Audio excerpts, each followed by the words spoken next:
মাননীয় সদস্যবৃন্দ, আমি এখন মহামান্য রাষ্ট্রপতি জনাব মোহাম্মদ শাহাবুদ্দিনকে তার মূল্যবান ভাষণ প্রদানের জন্য অনুরোধ জানাচ্ছি।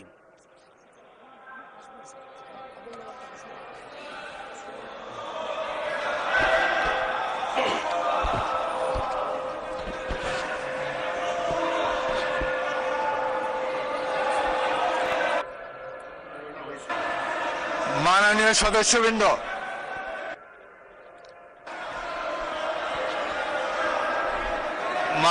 সদস্যবৃন্দ, অনুগ্রহ করে আমার কথা শোনার চেষ্টা করুন।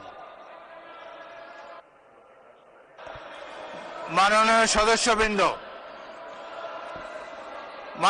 সদস্যবৃন্দ, আমরা মহান জাতীয় সংসদে কার্যপ্রণালী বিধি, সংবিধান এবং রেওয়াজসমূহ অনুসরণ করতে চাই। আপনারা এখানে কোনো খারাপ প্রেসিডেন্স উত্থাপন করবেন না। দয়া করে আপনাদের আসনে বসুন এবং মহামান্য রাষ্ট্রপতির ভাষণ শোনার জন্য অপেক্ষা করুন।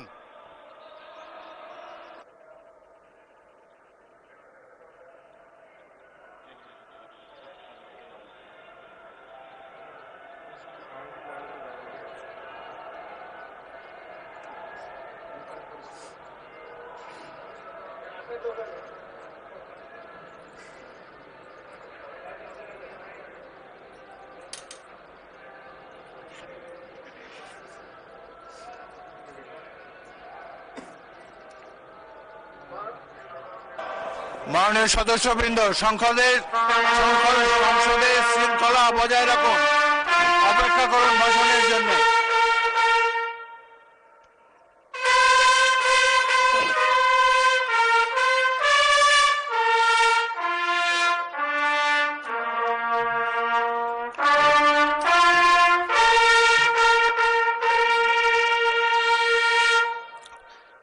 সম্মানিত সদস্যবৃন্দ, মহামান্য রাষ্ট্রপতি,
মাননীয় সদস্যবৃন্দ, আমি এখন মহামান্য রাষ্ট্রপতি জনাব মোহাম্মদ শাহাবুদ্দিনকে তার মূল্যবান ভাষণ প্রদানের জন্য অনুরোধ জানাচ্ছি।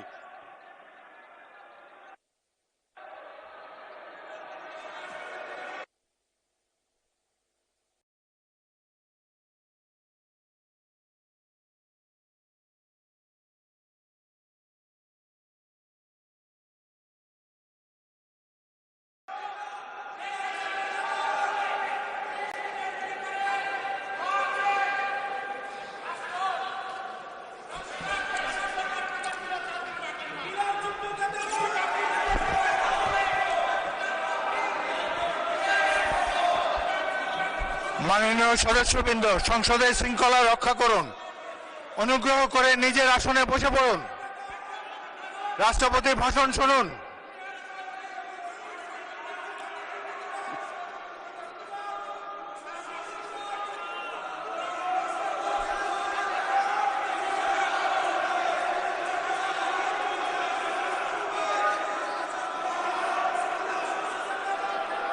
বিসমিল্লাহির রহমানির রহিম।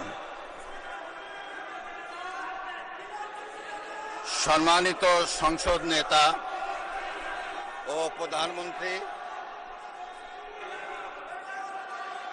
জনাব স্পিকার ও ডিপ্টি স্পিকার, হিজ এক্সেলেন্সিস,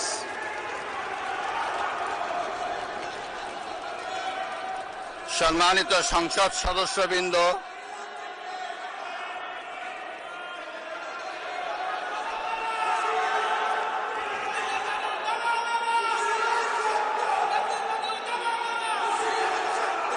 আমন্ত্রিত অতিথিবৃন্দ,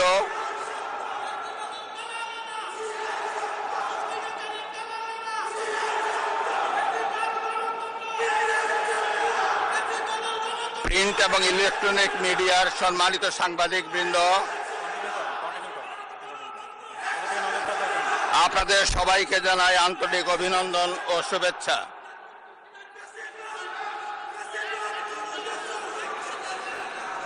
জনাব স্পিকার,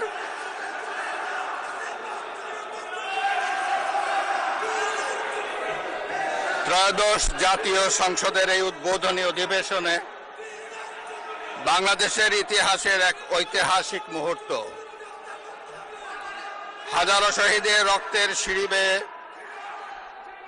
দীর্ঘ ১.৫ দশকের ফ্যাসিবাদী শাসনের অবসানের পর একটি শান্তিপূর্ণ, অবাধ, সুষ্ঠু ও নিরপেক্ষ নির্বাচনের মাধ্যমে নির্বাচিত প্রতিনিধিদের নিয়ে এই মহান জাতীয় সংসদের যাত্রা শুরু হয়েছে।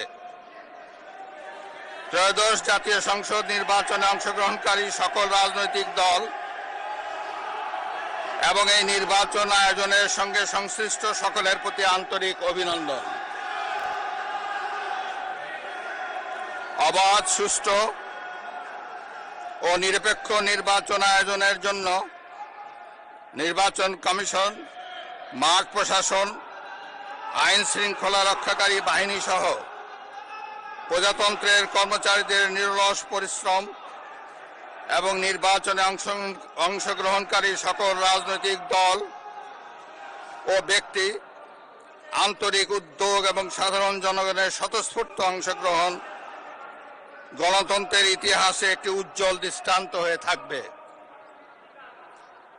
বিএনপির চেয়ারম্যান জনাব তারেক রহমানের নেতৃত্বে বর্তমান জাতীয় সংসদে বিএনপি ও সমমনা দলগুলোর 2/3 বেশি আসনে বিপুল ভোটে জয়লাভ করেছে। জাতীয় সংসদে একটি শক্তিশালী বিরোধী দলের পাশাপাশি কয়েকজন স্বতন্ত্র সদস্যও রয়েছেন। আমি এই সংসদে আপনার মাধ্যমে প্রধানমন্ত্রী তারেক রহমান এবং তার নেতৃত্বে গঠিত নতুন সরকারকে আন্তরিক অভিনন্দন জানাচ্ছি। জাতীয় সংসদের সকল সদস্যের প্রতিও রইল আমার প্রাণ ঢালা শুভেচ্ছা ও অভিনন্দন। আমি মহান মুক্তিযুদ্ধের লাখো শহীদ এবং বীর মুক্তিযোদ্ধাদের শ্রদ্ধার সঙ্গে স্মরণ করছি।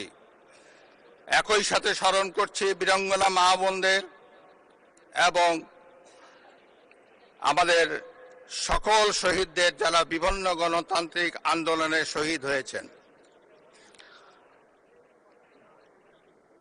স্বাধীনতার ঘোষক শহীদ রাষ্ট্রপতি জিয়াউর রহমান বীরুত্তম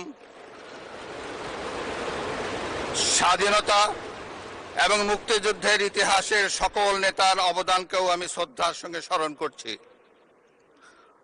বাংলাদেশের 3 বারের নির্বাচিত সাবেক প্রধানমন্ত্রী ও বিএনপির সাবেক চেয়ারপারসন দেশনেত্রী বেগম খালেদা জিয়ার অবদানকে শ্রদ্ধার সঙ্গে স্মরণ করছি, যিনি দেশে সংসদীয় গণতন্ত্র প্রতিষ্ঠা করেছেন। গণতন্ত্র প্রতিষ্ঠার লড়াইয়ে প্রতিবার সামনের কাতারে থেকে আপোষহীন নেতৃত্ব দিয়েছেন। জনাব স্পিকার, বাংলাদেশের গণতন্ত্রের ইতিহাসে 2024 সালের জুলাই আগস্ট মাসে ছাত্র জনতার গণ অভ্যুত্থান একটি গুরুত্বপূর্ণ ঘটনা।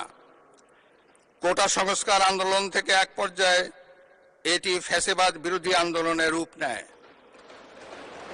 দেশের ছাত্র জনতা, কৃষক, শ্রমিক, শিক্ষক, সাংবাদিক, বুদ্ধিজীবী, প্রবাসী তথা